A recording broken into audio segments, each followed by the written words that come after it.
حضرت ابو ذر غفاری رضی اللہ تعالی عنہ نے عرض کیا، یا رسول اللہ، حضرت موسیٰ علیہ السلام کے صحیفے کیا تھے؟ آپ صلی اللہ علیہ وآلہ وسلم نے فرمایا، ان میں سب عبرت کی باتیں تھیں، مثلا ان میں یہ مضمون تھے کہ مجھے اس آدمی پر تعجب ہے جسے موت کا یقین ہے اور وہ پھر بھی خوش ہوتا ہے، مجھے اس آدمی پر تعجب ہے جسے جہنم کا یقین ہے اور وہ پھر بھی ہنستا ہے، مجھے اس آدمی پر تعجب ہے جسے تقدیر کا یقین ہے اور پھر وہ اپنے آپ کو بلا ضرورت تھکاتا ہے، مجھے اس آدمی پر تعجب ہے جس نے دنیا کو دیکھا اور یہ بھی دیکھا کہ دنیا آنی جانی چیز ہے، ایک جگہ رہتی نہیں اور پھر مطمئن ہو کر اس سے دل لگا لیتا ہے،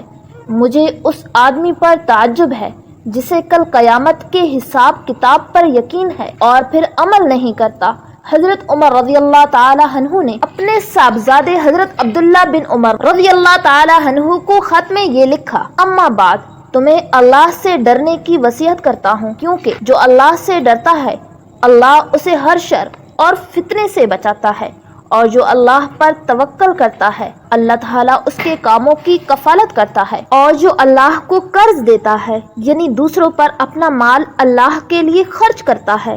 اللہ تعالیٰ اسے بہترین بدلہ عطا فرماتا ہے، اور جو اللہ کا شکر ادا کرتا ہے اللہ تعالیٰ اس کی نعمت بڑھا دیتا ہے، اور تقوی ہر وقت تمہارا نصب العین اور تمہارے اعمال کا سہارا اور ستون اور تمہارے دل کی صفائی کرنے والا ہونا چاہیے۔ جس کی کوئی نیت نہیں ہوگی اس کا کوئی عمل معتبر نہیں ہوگا، جس نے ثواب لینے کی نیت سے عمل نہ کیا اسے کوئی اجر نہیں ملے گا، جس میں نرمی نہیں ہوگی اسے اپنے مال سے بھی فائدہ نہیں ہوگا، جب تک پہلا کپڑا پرانا نہ ہو جائے نیا نہیں پہننا چاہیے۔ حضرت عقبہ بن ابو الصحبہ رحمۃ اللہ علیہ کہتے ہیں کہ جب ابن ملجم نے حضرت علی رضی اللہ تعالی عنہ کو خنجر مارا تو حضرت حسن رضی اللہ تعالی عنہ ان کی خدمت میں حاضر ہوئے، حضرت حسن رضی اللہ تعالی عنہ رو رہے تھے، حضرت علی رضی اللہ تعالی عنہ نے فرمایا، اے میرے بیٹے کیوں رو رہے ہو؟ عرض کیا، میں کیوں نہ روؤں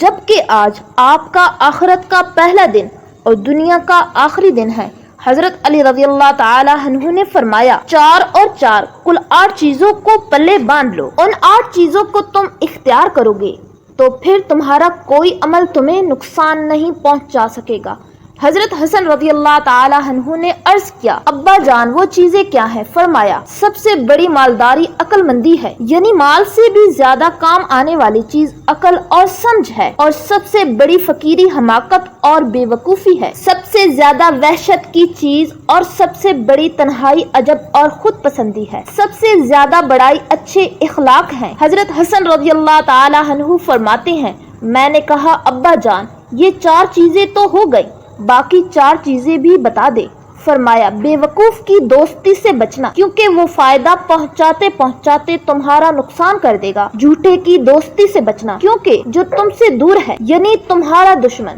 اسے تمہارے قریب کر دے گا، اور جو تمہارے قریب ہے یعنی تمہارا دوست اسے تم سے دور کر دے گا، یا وہ دور والی چیز کو نزدیک اور نزدیک والی چیز کو دور بتائے گا اور تمہارا نقصان کر دے گا۔ کنجوس کی دوستی سے بھی بچنا، کیونکہ جب تمہیں اس کی سخت ضرورت ہوگی وہ اس وقت تم سے دور ہو جائے گا۔ بدکار کی دوستی سے بچنا، کیونکہ وہ تمہیں معمولی سی چیز کے بدلے میں بیچ دے گا۔ حضرت سعید بن مسیب رحمۃ اللہ علیہ کہتے ہیں، حضرت عمر بن خطاب رضی اللہ تعالی عنہ نے لوگوں کے لیے 18 باتیں مقرر کی جو سب کی سب حکمت و دانائی کی باتیں تھیں۔ انہوں نے فرمایا، جو تمہارے بارے میں اللہ کی نافرمانی کرے تم اسے اس جیسی اور کوئی سزا نہیں دے سکتے کہ تم اس کے بارے میں اللہ کی اطاعت کرو اور اپنے بھائی کی بات کو کسی اچھے رخ کی طرف لے جانے کی پوری کوشش کرو۔ ہاں اگر وہ بات ایسی ہو کہ اسے اچھے رخ کی طرف لے جانے کی تم کوئی صورت نہ بنا سکو تو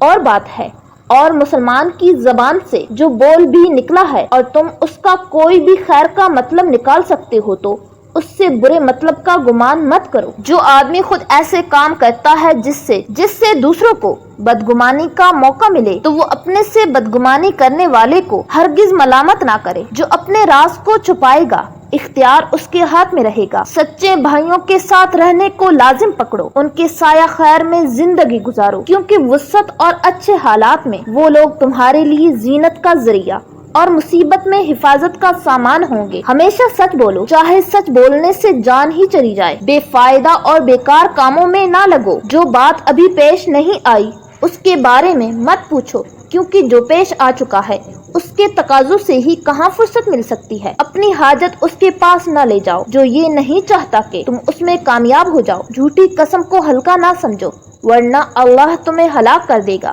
بدکاروں کے ساتھ نہ رہو، ورنہ تم بھی ان سے بدکاری سیکھ لو گے۔ اپنے دشمن سے الگ رہو، اپنے دوست سے بھی چوکنے رہو، لیکن اگر وہ امانت دار ہے تو پھر اس کی ضرورت نہیں، اور امانت دار صرف وہی ہو سکتا ہے جو اللہ سے ڈرنے والا ہو۔ قبرستان میں جا کر خشوع اختیار کرو، اور جب اللہ کی فرما برداری کا کام کرو تو عاجزی اور انکساری اختیار کرو، اور جب اللہ کی نافرمانی ہو جائے تو اللہ کی پناہ چاہو، اور اپنے تمام امور میں ان لوگوں سے مشورہ کیا کرو جو اللہ سے ڈرتے ہیں، کیونکہ اللہ سبحانہ و تعالیٰ فرماتا ہے، خدا سے اس کے وہی بندے ڈرتے ہیں جو اس کی عظمت کا علم رکھتے ہیں۔ اللہ سبحانہ و تعالیٰ سے دعا ہے کہ اللہ تمام مسلمانوں کو عمل کرنے کی توفیق عطا فرمائے، آمین۔